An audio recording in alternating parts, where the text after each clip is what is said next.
François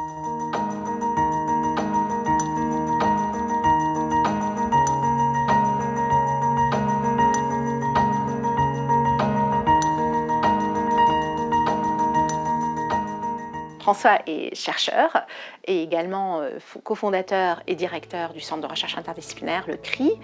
Et c'est surtout une personne qui aime partager et ouvrir les horizons à tous ceux qui ont envie d'agir et d'innover au service des plus jeunes. Il est extrêmement partageux, parce que je crois que dans la famille, on l'est de façon générale, parce qu'il est très communicant, donc il a toujours envie de partager, de faire connaître, de transmettre et de recevoir. Il a eu le goût de la spéculation intellectuelle depuis le plus jeune âge, à travers d'abord les jeux, les échecs notamment, et puis ensuite celui de la vie scientifique, mais c'est un intellectuel engagé.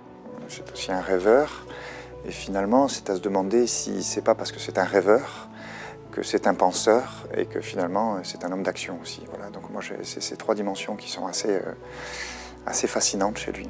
À différents moments de son propre itinéraire, il a été choqué par un certain nombre d'éléments de blocage qu'il pouvait rencontrer, et il a vu ensuite que ça risquait de se renouveler au niveau de ses enfants. Dans son livre, il parle de sa, à juste titre, de son allergie à l'autorité. Pour beaucoup d'élèves, l'école, c'est l'apprentissage implicite, parfois même explicite, de la subordination à l'adulte et de la compétition entre élèves. Les défis du XXIe siècle, il faut qu'on les porte tous ensemble, sans être en compétition, mais en étant en collaboration, et aussi sans se soumettre à une autorité juste parce que c'est une autorité.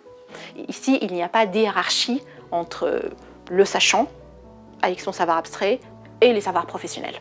Ici, il y a une véritable volonté d'agir ensemble. Qu'est-ce que apprendre? Comment on peut inventer apprendre? Comment on peut inventer autant de manières d'apprendre qu'il existe de finalités? Il ne s'agit pas de prédéterminer les finalités et de les assujettir et de les figer. On les invente, on les réinvente avec notre temps. Oui, alors moi, depuis que je suis petit, on me dit qu'il faut que je travaille bien à l'école pour ne pas être au chômage, en fait.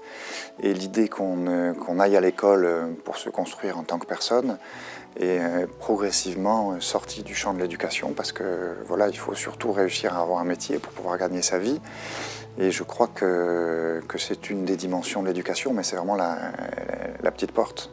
Cette opposition, apprendre pour le plaisir d'apprendre, apprendre pour avoir un emploi, apprendre pour avoir un diplôme, apprendre pour devenir citoyen, ce sont autant des finalités, et il y en aura d'autres, et il y en a toujours d'autres. Aujourd'hui, c'est apprendre pour pouvoir militer pour la préservation de l'environnement. Il y aura toujours des finalités, les combinaisons de finalités de l'acte d'apprendre sont interminables. Quand il est venu en Corse, le directeur académique lui a dit « Pour vous, quelles sont les 3 compétences que les élèves doivent acquérir pour vivre au XXIe siècle ?» Et il a dit être empathique, collaborer et relever des défis.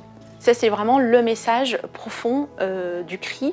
Apprendre, c'est pour pouvoir exercer la citoyenneté de manière libre et éclairée.